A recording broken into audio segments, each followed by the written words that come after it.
Hands off Parquet. Stop and go down the paint. Pulls up from 15. Jumpers up and good to the left side by Elijah Parquet. The shot won't go. We saw an offensive rebound. Clifford. His put back with the left hand is up and good. Nice rebound by Nick Clifford. This is in the corner. KJ Simpson with a ball fake. Tries runner with the right hand is up and good by KJ Simpson.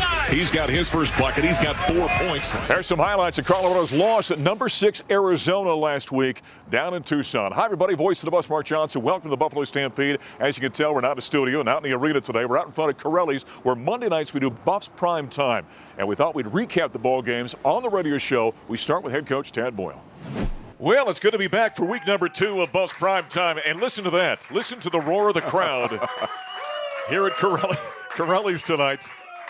It's week number 2. Last week, I think we snuck up on it after being off, if you will, doing live shows for well over a year. I think we snuck up on everybody. We had some hardy folks that showed up last week. But look at that crowd out there. Look at the smiling faces. Huh? Yeah, that's awesome. It's a good thing you won on Saturday. You know that? Amen. Otherwise. Amen. Well, it's good to be back out here at Carelli's, the best restaurant in Boulder, Colorado. We're out here every Monday night from 7 until 8 o'clock for Buffs Primetime. A little bit different show tonight. We always do a couple of segments with Tad, of course, and we're going to tonight. And then we do our players segment and then J.R. Payne. But J.R. Payne of the women, we're in Corvallis today, and I'm sorry to report they dropped a game in overtime to Oregon State, 69-66. And so they're probably in the air on their way back here as they get set then to go down to the Arizona schools this week.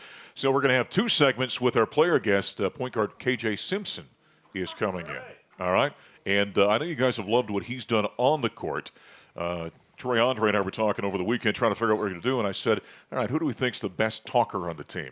And KJ, now Evan, obviously, we'd think Evan, right? But Evan's a senior, so we'll keep him towards the end of the year. So we're thinking of some of the other guys, and you know this, KJ's a wonderful he's major energy, and he's a terrific young man. Yes. Yeah. So we're looking forward to having KJ. He'll come up for those last 2 segments here tonight at Carelli's. Well, the Buffs coming off the split.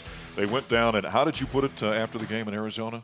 Got whooped. Yeah, got I can't remember. Whooped. Something like that. Shellacked. And then they bounce back and have a very nice game against Arizona State on Saturday and took care of the Sun Devils and now come back home to take on a couple of top 15 teams. You got USC coming in on Thursday night and then UCLA on Saturday at the Event Center. So how do you feel a few days later about your trip down to Arizona? You know, I wish we would have fared a little bit better against the Wildcats because I think that was an opportunity to get a road win. Yeah. And even if you don't get a road win, at least you feel like you came a little close. But I was really pleased with what we did in the first half, going into halftime. Even our players were encouraged about that. But the second half was just pathetic. I mean, Mark, we just got drilled on the boards. We were up 4 on the rebounding margin at halftime, and they were minus 11 for the game, which means we were down 15 in the second half. But look, it's a learning experience. I mean, Arizona's a really, really good team. I think they're they and UCLA right now, to me, are the class of our league, in my opinion.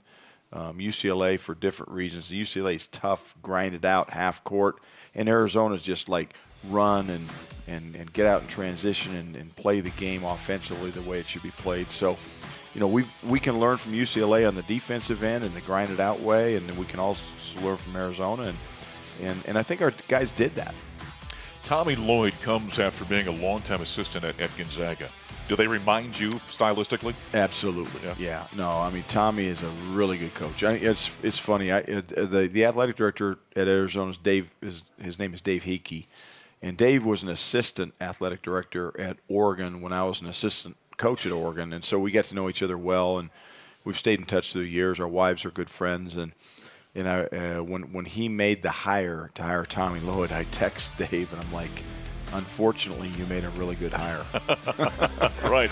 And Dave and I have that kind of relationship where we can laugh at each other. And he says, thanks, I appreciate it. Because, he was under a lot of heat with, the Sean Miller situation through the years. So, but Tommy Lloyd's a really good coach. And the thing I appreciate about him as a fellow coach, he's very humble, and he does things the right way. And they made a great hire, and he's done a great job there. We'll go ahead and take another time out here when we continue on Buffs Primetime from Carelli's. More with Tad Boyle, KJ Simpson still to come. This is Colorado basketball from Learfield.